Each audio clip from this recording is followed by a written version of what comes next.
Assalamu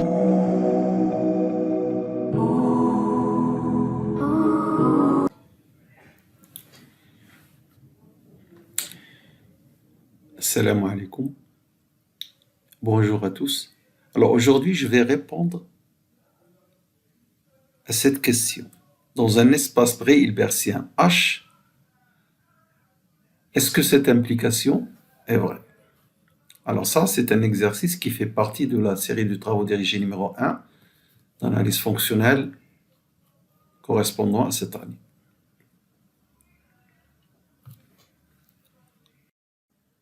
Un espace pré-hilbertien, on va traiter le cas complexe, le cas réel, et voir si cette propriété est vraie. Alors d'abord, je rappelle que dans un espace pré-hilbertien, qui est donc un espace vectoriel muni d'un produit scalaire, si on a cette relation, le produit scalaire T, et d'abord c'est une application linéaire entre H, de H vers H. Si on a T de X, produit scalaire avec Y égale 0, quel que soit X dans H, quel que soit Y dans H, alors T est nul. En effet, vous pouvez tout simplement mettre Y, puisque c'est vrai pour toi Y, mettre Y égale T de X, et vous aurez cette égalité, norme de T de X au carré, vrai, quel que soit X. Par conséquent, T de X est nul, quel que soit X, et T est un opérateur d'une application linéaire nulle. Mais attention, cette application n'est pas vraie. Nous allons voir qu'elle n'est pas toujours vraie. Donc, on va détailler ça dans la solution qui suit. Donc, on va considérer des cas.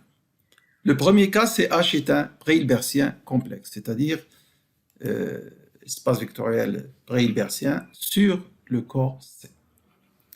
Cette relation étant vraie pour tout X, je vais l'écrire pour les X de cette forme-là. A plus alpha B, où A et alpha sont des éléments quelconques de H et alpha un nombre complexe quelconque dans C, où je vais prendre des valeurs particulières pour arriver à une conclusion. Donc, on va écrire cette relation pour X de cette forme. Donc, ceci est nul, puisque ici, vous avez X avec X de la forme alpha plus alpha bêta. Alpha B, pardon. A et B, des nombres dans H, donc des vecteurs dans H, et alpha, un nombre complexe. Alors, d'après la linéarité, c'est donc la linéarité de T, c'est T de A plus T de alpha B, et ici, donc, reste inchangé. Ensuite, les propriétés du produit scalaire, je développe ce produit scalaire, donc il va donner 4 éléments. TA, produit scalaire A, TA, produit scalaire avec alpha B, T de alpha B, produit scalaire avec A, voilà, et T de alpha B, produit scalaire avec alpha B. Alors, du coup, ces éléments, ce premier élément et cet élément sont nuls parce qu'ils sont de la forme TY, Y.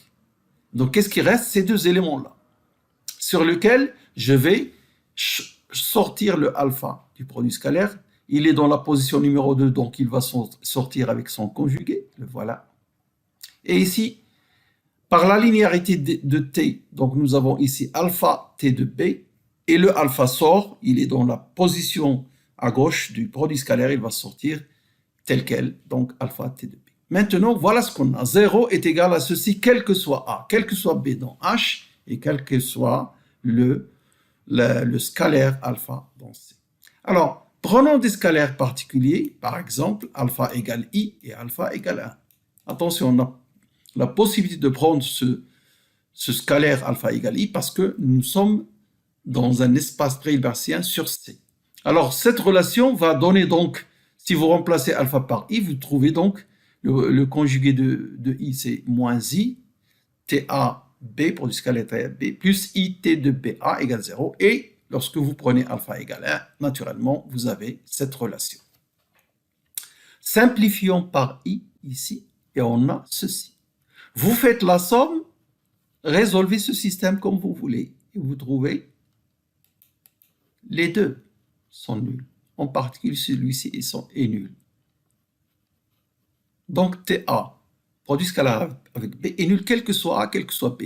revenons à la remarque et on obtient donc T est nul.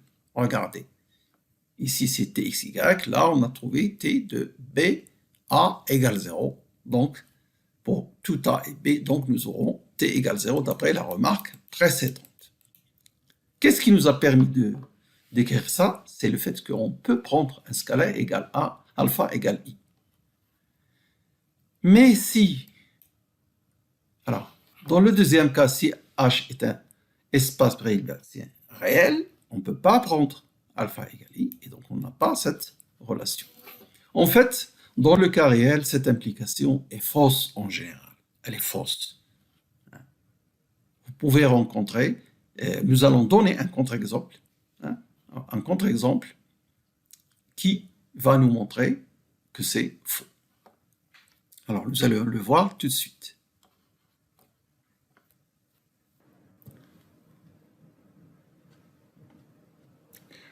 En effet, je considère H égale à R2, qui est un espace pré-hilbertien, c'est même un espace de Hilbert, pour le produit scalaire associé à la norme euclidienne sur R2, qui n'est en fait que ce produit scalaire, si grand X est formé des coordonnées x1, x2, et y des coordonnées y1, y2, nous avons le produit scalaire est ainsi défini.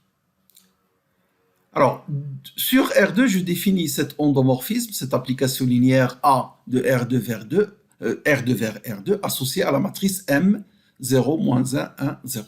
Alors, évidemment, ceci, c'est une rotation du plan d'angle pi sur 2. Je n'ai pas pris cet exemple par hasard, parce que une rotation, qu'est-ce qu'elle fait? Elle associe un vecteur qui lui est orthogonal si l'angle égale à pi sur 2. Et donc, vous aurez T de x et x sont orthogonaux. Eh bien, on va le voir analytiquement, en effet. Donc, T appartient à H2, puisque on connaît l'histoire, la théorie des applications linéaires, parce qu'elle est associée à une matrice. Donc, et T est différent de 0, effectivement, et c'est pas nul. Mais T de x est nul, quel que soit le x dans R2. En effet, si vous calculez l'image de grand X par cette application, si par exemple x est égal à b, son image sera moins ba. Et effectivement, nous avons x et t de x, ce couple-là et ce couple, ceci qui est t de grand X, sont orthogonaux, puisque leur produit scalaire est nul. Donc cette relation est vraie, quel que soit l'élément de R2, mais pour autant, t n'est pas nul. L'image d'un élément, prenez i par exemple, vous trouvez son image est non nulle. Donc ici, nous avons un contre-exemple qui montre que cette implication n'est pas vraie dans le cas réel, c'est-à-dire dans le cas d'un espace pré-hilbertien réel. Cependant, alors je vais ajouter un cas, il y a juste le cas réel, le cas complexe, mais il y a dans le cas réel un sous-cas, si vous voulez. Si on ajoute une condition supplémentaire, à savoir t de xy égale x t de y. Alors, on suppose donc que l'opérateur T, ou l'application linéaire de H vers H, vérifie cette propriété-là. Et vérifie T de X, produit scalaire avec X égale 0, quel que soit X. Alors, comme on a fait dans le cas complexe, on peut utiliser un alpha pour avoir la relation. Alors, je rappelle cette relation. Alpha, un scalaire, pour avoir cette relation. Dans le cas réel, on ne peut pas utiliser alpha égale i, on peut utiliser cependant alpha égale 1 pour obtenir cette relation. Donc, on a cette relation, quel que soit A et B des vecteurs dans H. Voici donc cette relation écrite. Bien. Alors, je vais donc obtenir produit scalaire de T avec B égale l'opposé de ceci. Produit scalaire TB avec A. Et puis, puisque nous sommes dans le cas réel, le produit scalaire est symétrique, donc ceci est égal à moins AT de B. Et d'après cette propriété que nous avons supposée, qui est une condition très restrictive, donc nous avons moins AT de B est égal moins TAB. Et du coup, nous obtenons que ce nombre réel est égal à son opposé, quel que soit A et B. Donc, il est nul. Le produit scalaire T de A avec P est nul, quel que soit A et B. Et du coup, on revient à la remarque qui nous dit que si on a cette propriété, ce produit scalaire est nul, quel que soit A et B, alors T est nul.